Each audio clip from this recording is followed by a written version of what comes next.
अगर मोदी साहब ईमानदार होते तो किसानों का मुद्दा क्यों नहीं उठाया उन्होंने 700 किसानों को शहीद होकर उन्होंने मुंह फेर दिया। कहाँ गई उनकी ईमानदारी? ये तो जेलों में घेरने वाले हैं, लाठी चार्ज करवाते हैं औरतों पे। कहाँ की सरकार है ये? औरतों के जेल में गिरने का काम करते हैं। जब जब डरती है बीजेपी सरकार, जब जब पुलिस को आगे करती है तो सरकार मतलब केंद्र सरकार जनता को बरगला रही है क्या? मतलब झूठा आश्वासन दे रही है क्या? एक तो 30 साल से हम लोग ये सारे मुद्दे उठा रहे हैं और सरकार को अल्टीमेट दे रही है। और 20 अप्रैल को मैं अनिश्चितकालीन भूख हड़ताल पर बैठने वाली हूँ रामलीला मैदान पर।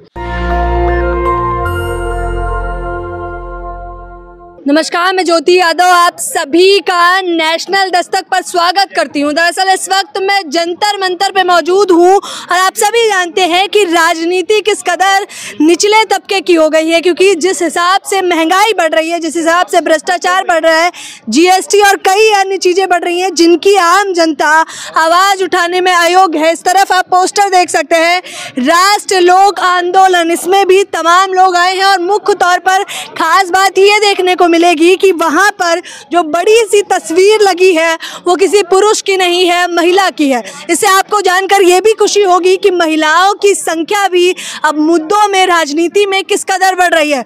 बिना देर करे शुरुआत करना चाहूँगी। क्या नाम है आपका? मेरा नाम है कल्पना इनामदार।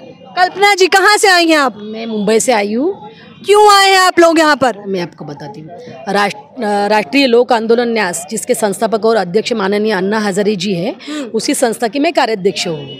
और हम लोग ज्वलन मुद्दे उठा रहे हैं और ज्वलन मुद्दे पे हम लोग सरकार को घेरने के काम कर रहे हैं। जैसे कि आज एक दिवस धरना प्रदर्शन हम लोग कर रहे हैं। ये जो पीछे लगी हुई सारी मांगे हैं ये हमने सरकार को दे दी है और सरकार को हम लोग एक दिवस धरना प्रदर्शन करके अल्टीमेट दे रहे हैं कि हमारे मांगों के ऊपर ध्यान दिए, अन्यथा हम लोग 20 अप्रैल को रामलीला मैदान में अनिश्चितकालीन अनशन पर बैठेंगे। तो ये हमारी ये मांगे पीछे है। जैसे कि पहला है कि सक्षम लोकपाल, लोकायुक्त, सब राजनीतिक दलों को आरटीआई के दायरे में आना चाहिए, जीवन आवश्यक वस्तु का स्लैब हटा देना चाहिए। लग रहा है सरकार सुनेगी, क्योंकि आए दिन मुद्दे आते हैं, जंतर मंतर पे प्रदर्शन भी होते हैं, लेकिन सुनवाई बहुत चुनिंदा लोगों की होती है। सुनवाई करेगी सरकार को हम लोग अच्छे तरह से घेरेंगे।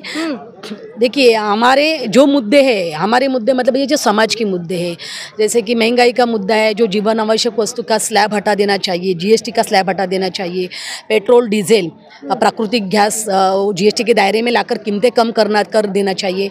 वैसे भी सरकार बोल रहे हैं कि हम लोग लाने को तैयार है जीएसटी के दायरे में। उनकी आज 19 राज्यों में सरकार है, तो क्यों नहीं ला रहे? तो सरकार मतलब केंद्र सरकार जनता को बरगला रही है क्या? मतलब झूठा आश्वासन दे रही है क्या? तो वो मुद्दा हमने एक जो लिया हुआ है। फिर चौथा मुद्दा हम लोग है कि किसानों की स्वायत्ता, एमएसपी को कानून लागू होना, राष्ट्रीय स्कूलों का राष्ट्रीयकरण होना, और सबसे बड़ा महत्व का मुद्दा है वो है कि लोकसभा का चुनाव वो बैलेट पेपर पे होना चाहिए। अच्छा, ईवीएम से क्यों नहीं? क्योंकि वो लोग कहते हैं ईवीएम तो एक तकनीक का उदाहरण है। ये तो सबसे पहली बात है कि मैं ईवीएम हटाने की बात नहीं कह रही, मैं लोकसभा का चुनाव बैलेट पेपर पे मांग कर रही हूँ। मैं एक लोकसभा का चुनाव बैलेट पेपर पे सरकार करके दिखाए और जनता को एकदम ट्रांसपेरेंसी हो जाएगी कि हमारा दूध का दूध और पानी का पानी। हम लोग लोकसभा का चुनाव हम लोग बैलेट पेपर पे मांग रहे हैं, हम लोग ईवीएम हटाने की बात नहीं कर रहे। सबसे पहली बात है, जैसे कि अमेरिका में ईवीएम को जो कोडिंग हुई थी, तो वो कोडिंग हैकर ने डिकोडिंग कर दिया। अगर चंद्र पे यान जाता है और अगर ऊपर ख़राब हो जाता है तो उसको रिपेयर करता है नीचे से बंदा बैठ के। तो देखो, ये ईवीएम के ऊपर शक है, तो वो शक सरकार ने हटा देना चाहिए। तो ये शक, इन्होंने बहुत बड़ा सवाल खड़ा कर दिया। दरअसल ये सवाल सिर्फ इनका नहीं है, क्योंकि इन दिनों अगर मैं ज़्यादातर धरने प्रदर्शन कवर करती हूँ तो वो कहते हैं कि ईवीएम एक घोटाले की तरह देखते हैं। तो ये कह रही हैं कि अगर ईवीएम एक घोटाले की तरह, ये हटाने की मांग नहीं कर रही है लेकिन तथ्यों की बात कर रही है। देखिए, यहाँ पर राष्ट्र मुद्रीकरण, महंगाई, भ्रष्टाचार, पेट्रोल डीजल के बढ़ते दाम से लेकर कई मुद्दे हैं, लेकिन ये मुद्दे तो आज के नहीं है, ये तो कई सालों से ऐसी महंगाई बढ़ती आ रही है। तब आप लोग जागरूक क्यों नहीं हुए? एक तो ये तो हम लोग तभी से आवाज़ उठा रहे हैं, लेकिन आज हम लोग दिल्ली में आए महाराज छोड़ के, और हम लोगों ने तय किया है कि अभी केंद्र में बैठ के केंद्र सरकार को घेरने का काम करेंगे। राष्ट्रीय मुद्रीकरण जो हम लोगों ने कहा है कि वो नीति रद्द होना चाहिए। देखिए, आज पायाभूत मतलब बुनियादी ढांचा है, जो बुनियादी ढांचा है वो समाज के स्वामित्व में ही रहना चाहिए। अगर वो किसी प्राइवेट लोगों के हाथ में चला जाएगा तो समाज के पास कुछ भी नहीं रहेगा।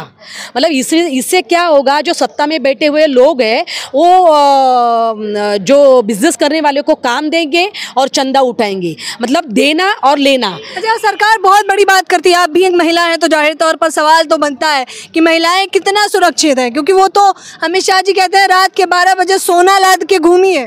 देखिए आज के युग में तो महिला सुरक्षित है ही नहीं है, और महिला का सुरक्षा का जो मुद्दा है वो भी हमने उठाया हुआ है, और उस मुद्दों के ऊपर भी हम लोग 20 अप्रैल में हमने मतलब उस दिन आवाज़ उठाएंगी। लेकिन महिला से उठा रहे हैं आप ये मुद्दे, कुछ सन बताइए आप मुझे। एक तो 30 साल से हम लोग ये सारे मुद्दे उठा रहे हैं, लेकिन हम लोग महाराष्ट्र से बाहर, मैं खुद पहली बार दिल्ली में आई हूँ, जो पहली बार एक दिवसीय धरना प्रदर्शन कर रही हूँ मैं, और सरकार को अल्टीमेट दे रही है। और 20 अप्रैल को मैं अनिश्चितकालीन भूख हड़ताल पर बैठने वाली हूँ रामलीला मैदान पर, इसी मुद्दों को लेकर। कह रही हैं कि 30 साल से मुद्दे उठा रही हैं और लगातार ऐसे कई सारे मुद्दे हैं जो आपको लोक आंदोलन से समझ गए होंगे कि मतलब जनता के मुद्दे हैं, लेकिन ये कह रही है अभी तक तो महाराष्ट्र में था, अब ये दिल्ली आ चुके हैं। क्या कहेंगे, क्या नाम है आपका? अशोक सब्बन, महाराष्ट्र से हूँ। आप भी महाराष्ट्र से आए? हाँ, राष्ट्रीय लोक आंदोलन का सरचिटनीस हूँ। हम जो अभी ये मुद्दे उठा रहे हैं, महाराष्ट्र में हम लोगों ने बहुत सारे कानून बनवाए अन्ना जी के नेतृत्व में, जैसा सूचना का अधिकार का कानून है, ग्राम सभा का कानून है, दफ्तर दिरंगाई का कानून है, सेवा हमी का कानून है, सहकार का नीति हमने अपनाया, शराबबंदी का नीति हमने बनवाया है। इस प्रकार के बहुत सारे कानून हमने गैर राजनैतिक संगठन के माध्यम से आप लोग इतने सारे, जैसा कि इन्होंने बताया कि कई सालों से आप उठा रहे हैं, तो बदलाव देखने को मिला आप लोगों को? बदलाव बहुत देखने को मिला। महाराष्ट्र में भी 2 सरकारें बदली गई, कांग्रेस का भी सरकार गया, बाद में सेना बीजेपी का भी सरकार आया तो वो भी सरकार चले गया, अभी तीसरा सरकार चल रहा है। हमारा आंदोलन जब भी चलता है तो सरकार को दखल देना ही पड़ता है, दखल नहीं देगा तो सरकार नहीं बचता है वहाँ पे। सच में अगर महंगाई और पेट्रोल डीजल के दाम बढ़ रहे हैं तो जनता सड़कों पर क्यों नहीं उतर रही? अभी महाराष्ट्र में तो अभी आंदोलन चल रहा है, अभी इधर भी तो हम फर्स्ट टाइम आए, इधर भी अभी आंदोलन बढ़ेगा, धीरे धीरे डेवलप हो रहा।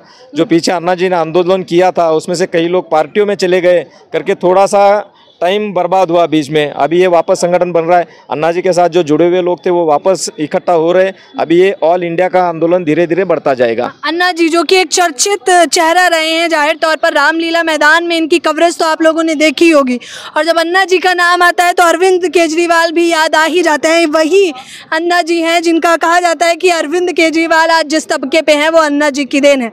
क्या नाम है आपका? रमेश अंतिल, सोनीपत से। सोनीपत से आई हैं? अच्छा, वो शहीद की पत्नी, हाँ। किसान शहीद की पत्नी, जो 700 किसान शहीद हुए थे। ईमानदार को देख के, कल्पना दीदी को देख के मैं यहाँ तक आई हूँ और इनके साथ काम कर रही हूँ। जब तक मेरी दीदी जिंदा है, इनके शरीर में खून का रत्ती रत्ती है साहब है, तो मेरी बहन लोक अदालत और लोक धरने प्रदर्शन करती रहेगी, और ईमानदार है, इसीलिए ईमानदारी के कारण इन पे यहाँ आई हूँ। अगर मोदी साहब ईमानदार होते तो किसानों का मुद्दा क्यों नहीं उठाया उन्होंने? 700 किसानों को शहीद होकर उन्होंने मुंह फेर दिया। कहाँ गई उनकी ईमानदारी? हम ईमानदार के साथ जुड़े हैं और ईमानदार ही रहेंगे। जितने भी हमारे मुद्दे, भ्रष्टाचार को खत्म करना है, सिलेंडर है जो 1100 रुपये का सिलेंडर हो चुका है, शिक्षा है जो इतनी महंगाई हो चुकी है, शिक्षा की भी तो एक शिक्षा पढ़ने का आम जनता का हक होता था, लेकिन आज प्राइवेटों को बेच दिया गया है। क्या इन मंत्रियों के बच्चे क्यों नहीं पढ़ते प्राइवेट? सरकार तो अच्छे दिनों का नारा दे रही है कि सभी खुशहाल है। उन्होंने तो 15 लाख लाने का वादा आया था, क्या आ गया वो तो जुमला था। तो जुमला कब तक सहते रहेगा? जनता आम जनता के साथ है, जनता है, जनार्दन है। तो जनता जनार्दन सत्ता में बैठे लोगों को हिला देगी, लग रहा है। बिल्कुल बैठ पेपर पे कराइए, ईमानदार है तो।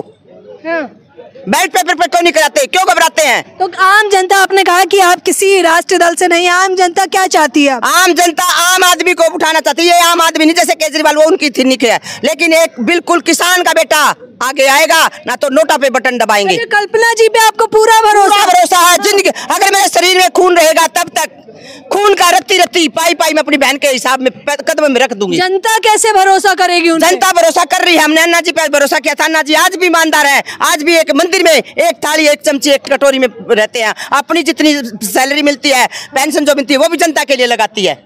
अच्छा, तो उतना ही भरोसा है। औरत कभी भी भ्रष्टाचार नहीं करती, भ्रष्टाचार को रोकना चाहती है, वो जनता के बच्चों को पालना चाहती है। क्या हुआ, हमारे लिए उठी है बहन, अपने लिए नहीं। तो महिला कितना सुरक्षित है बताइए? कितनी सुरक्षित नहीं है। सुरक्षित होती तो वो 5 लाख रुपए हमें मिल जाते, अभी तक क्यों नहीं मिले? हाँ, क्या नाम है आपका? दत्ता अवारी। कहाँ से आए हैं आप? महाराष्ट्र। महाराष्ट्र से आए हैं, क्या कहेंगे आप? आदरणीय अन्ना जी की जो मांग है, देश में लोकपाल और राज्यों में सशक्त लोकायुक्त कानून और भ्रष्टाचार मुक्त भारत, और अभी जो नई मांग है शिक्षा को लेकर और अरे ये दावे सुनकर तो कई सारी राजनीतिक पार्टियों ने किए हैं ये दावे, लेकिन पूर्ण तो नहीं हुए। जनता आप लोगों पे ही भरोसा क्यों करे?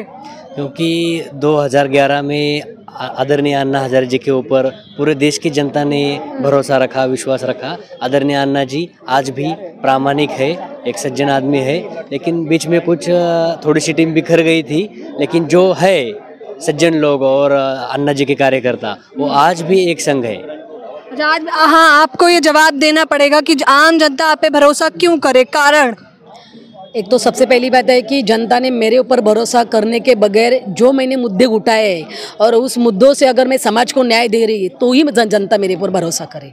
मैं ये नहीं कह रही कि मेरे ऊपर भरोसा करे। हम जो मुद्दे ज्वलंत मुद्दे उठा रहे और उसके लिए हम लोग लड़ रहे और समाज को न्याय दे रहे तो समाज जनता अपने आप भरोसा हो जाएगा। अच्छा, कितने लोग जुड़े हुए हैं? हाँ, क्या अगर ये ईमानदार ना होती और हमारे को ना बचाया होता तो आज मैं यहाँ खड़ी होती। उन्होंने जेलों से बचाया है, ये तो जेलों में घेरने वाले हैं, लाठीचार्ज करवाते हैं औरतों पे। कहाँ की सरकार है ये? औरतों के जेल में गिरने का काम करते हैं। जब जब डरती है बीजेपी सरकार, जब जब पुलिस को आगे करती है, महिलाओं पे केस दर्ज करती है। ऐसी सरकार नहीं चाहिए हमें। तो कौन सी सरकार चाहिए फिर? अब आप लोग आने वाला समय बताएगा। इतिहास हमें लिख के नहीं आ रहे, इतिहास जनता लिखेगी। क्या नाम है आपका? मेरा नाम शुभम भारद्वाज है। मैं ये बताना चाहता हूँ कि अन्ना जी बुजुर्ग हो चुके हैं, बहुत ज़्यादा मतलब उम्र हो चुका है उनका। वो चाहते बहुत कुछ है करना अभी, लेकिन वो नहीं कर पाते। अन्ना जी का चेहरा कल्पना जी को बनाना चाहते हैं? हाँ बिल्कुल, वो अन्ना जी इनको पूरा कारभार दिया है। बहुत सोच कर बोल रहे हैं क्योंकि ये बहुत बड़ी बात है। सोच समझ के ही बोल रहे हैं। आपको ये बता देना चाहते हैं कि अन्ना जी अब वो कुछ नहीं कर पाते हैं, लेकिन ये करेंगी और हम लोग इनके साथ हैं पूरी तरह से खड़े हुए। ठीक है। और रहा बात की वो जैसे कि अब लोकपाल आंदोलन का मतलब जब भी हुआ, ठीक है, उसमें क्या हुआ कि उनके लोकपाल को बहुत कमजोर कर दिया गया नरेंद्र मोदी सरकार द्वारा, बहुत ही कमजोर कर, जिसकी वजह से मजाक बहुत सा बन गया, चाहे कुछ भी हो गया। लेकिन उसको अगर सही तरीके से मजबूत कर करके लागू किया जाए तो मालूम चलेगा कि अन्ना जी क्या किए, सब कुछ समझ में आता है। लेकिन उसको इतना कमजोर कर दिया गया, जानते थे वो कि अगर ये मजबूत होती लोकपाल तो मतलब कि ये अन्ना जी को समझ में आता सब पूरे विश्व को। बल्कि आप लोग जनता के बीच गए हैं, क्या लगता है जनता के मुद्दे क्या है? किन चीजों में वो छूट चाहते हैं? क्या मांग है उन लोगों की?